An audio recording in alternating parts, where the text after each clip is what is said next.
நான் வந்து 2 அயில மீன் வாங்கியிருக்கேன். இது 2 ரூ. 50. இதை உப்பு மஞ்சள் தூளும் போட்டு கழுவிட்டு வந்தாச்சு.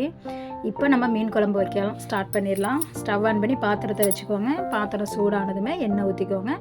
தேங்காய் எண்ணெயில் மீன் குழம்பு வைங்க, சூப்பராக இருக்கும். எண்ணெய் சூடானதும் கடுகு, வெந்தயம்.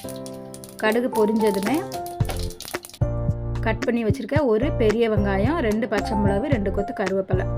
வெங்காயம் வதங்கினதும் ஒரு தக்காளி போட்டு வதக்கிக்கோங்க. தக்காளி வதங்குறதுக்கு கொஞ்சம் உப்பு போட்டு வதக்குங்க, சீக்கிரமாக வதங்கிடும். என்கிட்ட வந்து பெரிய வெங்காயம் தான் இருந்தது, சின்ன வெங்காயம் இல்லை. அதனால் நான் பல்லாரி போட்டு தான் வச்சுருக்கேன். உங்களுக்கு பெரிய வெங்காயம் சின்ன வெங்காயம் இருந்தால் சின்ன வெங்காயம் போட்டு வைங்க. நம்ம தேங்காய் அரைச்சிட்டு வந்துடுவோம். தேங்காய், ஒரு தக்காளி, 2-3 கொத்து கருவேப்பிலை, ஒரு அரை பல்லாரி, அது கூட ஒரு 2 ஸ்பூன் மல்லித்தூள், அதையும் போட்டு அரைச்சிடுங்க. கருவேப்பிலை எதுக்கு போடுறோன்னா, குழம்புல கருவேப்பிலை போட்டால் எடுத்து தூர போட்டுருவாங்க. அதனால தான் தேங்காயோடு அரைச்சி போட்டோன்னா சாப்பிட்ருவாங்களே, அதனால். இப்போ தக்காளி பல்லாரி நல்லா வதங்கிருச்சு. இப்போ 2 ஸ்பூன் மிளகாத்தூள் போட்டுக்கோங்க. உங்களுக்கு எந்த அளவுக்கு காரம் வேணுமோ அந்தளவுக்கு நீங்கள் போட்டுக்கோங்க. 2 ஸ்பூனுன்னு கணக்கில். இப்போ கொஞ்சமாக புளி, நான் கொஞ்சமாக தான் புளி சேர்ப்பேன். எந்த குழம்புக்குமே நான் கொஞ்சமாக தான் புளி சேர்ப்பேன். புளி கொஞ்சமாக ஊற போட்டிருந்தேன், அதையும் கரைச்சி உள்ளே ஊற்றிடுவோம். கொஞ்சமாக மஞ்சள் தூள் ஒரு 1/4 ஸ்பூன் போட்டுட்டு இப்போ மூடி போட்டுருங்க. புளியோட பச்சை வாசனை போகட்டும்.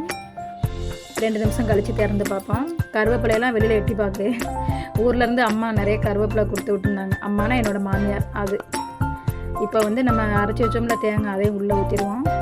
கொஞ்சமாக தண்ணி ஊற்றி மிக்ஸி ஜாரை அலசி ஊற்றிடுங்க. நான் வந்து எண்ணெய் வந்து ரொம்ப சேர்க்க மாட்டேன். எண்ணெய், புளிப்பு, காரம் அது எல்லாமே கொஞ்சமாக தான் ஊற்றுவேன். அதனால தான் சிலவங்க வைக்கிற மாதிரி எண்ணெயெல்லாம் நிறைய மிதந்துட்டு வரும்ல, அந்த மாதிரிலாம் நான் வைக்க மாட்டேன். வைக்கலாம், ஆனால் நான் இப்போ குழந்தைக்கு ட்ரீட்மெண்ட்டில் இருக்கோம்ல, அதனால் டாக்டர் எண்ணெயெல்லாம் கம்மி பண்ண சொல்லியிருக்காங்க. இப்போ குழம்பு நல்லா ரெடி ஆகிடுச்சு. நம்ம மீனை தூக்கி உள்ளே போட்டுருவோம். ஃபஸ்ட்டு 2 தலையும் தூக்கி உள்ளே போடுங்க. அப்புறமா எல்லா பீஸையும் லைனாக வைங்க. மீனை போட்டு கிண்டாதீங்க, உடஞ்சிரும். எட்டி பார்க்குற மீனையெல்லாம் உள்ளே அமுத்தி விடுங்க. ஒரு 5 நிமிஷம் திறக்கவே வேண்டாம், அப்படியே மூடி வச்சுருங்க. 5 நிமிஷம் கழித்து திறப்போம். மீன் குழம்பு ரெடி ஆகிடுச்சு. குழம்பு ரெடி ஆகிடுச்சின்னா ஒரு மணம் வரும், அப்போ தான் குழம்பு ரெடி ஆகிடுச்சின்னு அர்த்தம். உப்பு செக் பண்ணிடலாம். உப்பு எல்லாமே கரெக்டாக தான் இருக்குது. நான் போட்ட எண்ணெய் கொஞ்சமாக ஊற்றிருக்கேன், அந்த எண்ணெய் மட்டுமே அப்படியே மிதந்து வந்துருக்கு பார்த்திங்களா. குழம்பு ரெடி ஆகிடுச்சு. ஸ்டவ் ஆஃப் பண்ணிடலாம். மீன் குழம்பு ரெடி ஆகிடுச்சு. இதுதான் நான் முத சேனல் ஓப்பன் பண்ணியிருக்கேன். வீடியோ பிடிச்சிருந்ததுன்னா சப்ஸ்கிரைப் பண்ணி சப்போர்ட் பண்ணுங்கள். தேங்க்யூ.